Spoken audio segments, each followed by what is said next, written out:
Fifth grade friends, good morning. Today, we're going to talk about elements of fiction stories. The first thing you do is you take your English notebook, open your English notebook. Today is April 21st. The title is Elements of Fiction Stories. Today, we're going to be working on two indicators, 5RA1 and 5RV6. We're just learning different types of fiction. So a review. Don't need to take notes right now. All you need is the heading and the date. Elements of fiction stories, today's date, April 21st. So as a reminder, fiction are made-up stories. They're not real.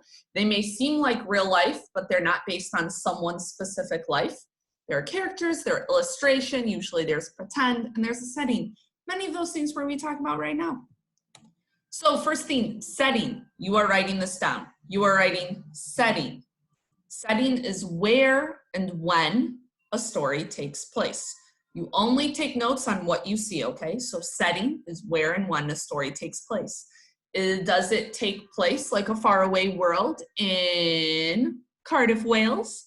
Does it take place in Chile during the time of the Conquista?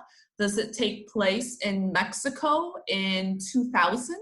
Where and when does it take place? Does it take place in the future, in Mars, in the year 2055? Where and when does the story take place? That is the setting. Point number two, you are writing this down. Character. Character is the people in the story. Could be people, could be animals, could be aliens, could be anything. Character are the people that you see in the story. Setting, where and when the story take place. Character, the people in the story. Those are the two things you have written down right now in your English notebook. Pause this video at any time to write what you need to. Third element is the plot. The plot is the order of events that happen. So a lot of plots are like a roller coaster. So draw the roller coaster line into your notebook. So at the beginning, that one tells us who the characters are. The setting sets up the story. Then the middle is what happens. What's the problem that's developed? What's the moment of tension? And then the end, how is the problem solved? The climax, that's when we're right at the top. That's the turning point, the biggest moment, the one where you're like, oh my gosh, what's gonna happen? That is the climax. So beginning is when the presentation of everyone happens. Middle is the moment of tension. And then the end is problems are solved. Point of view. You're also taking notes on this. So you have settings, character, and plot. Point number 4, point of view. First person, I or we. Like, I went to the forest and saw something strange. We opened the door to the basement. That is all first person point of view.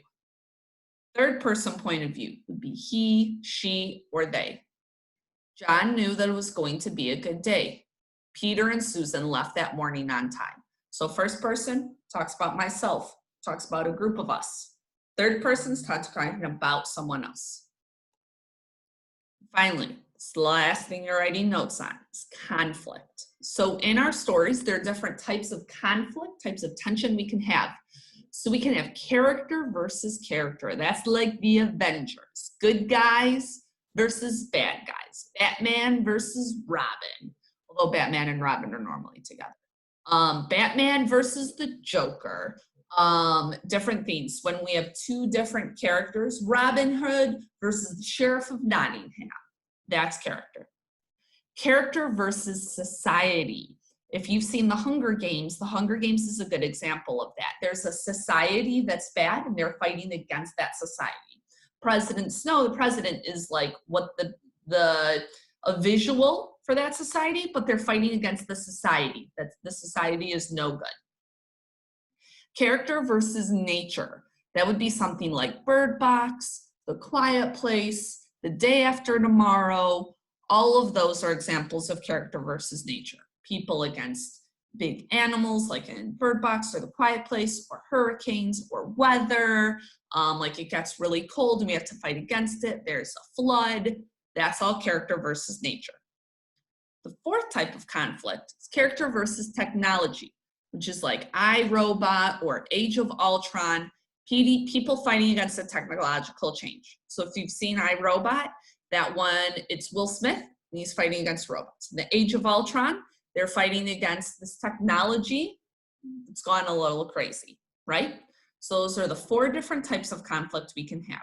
Character versus character, character versus society, character versus nature, character versus technology. So our elements of fiction, we have a setting, we have a plot, we have characters, and we have different types of conflict, all that happen. So what you need to do is you need to send me a picture of your notes. I want to see that you did exactly what you were supposed to do today.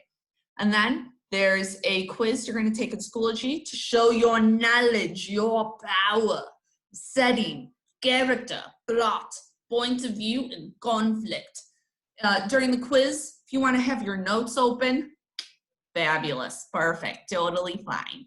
All right, boys, I'll see you. I'll be in the Zoom if you have any questions. Talk to you soon. Bye.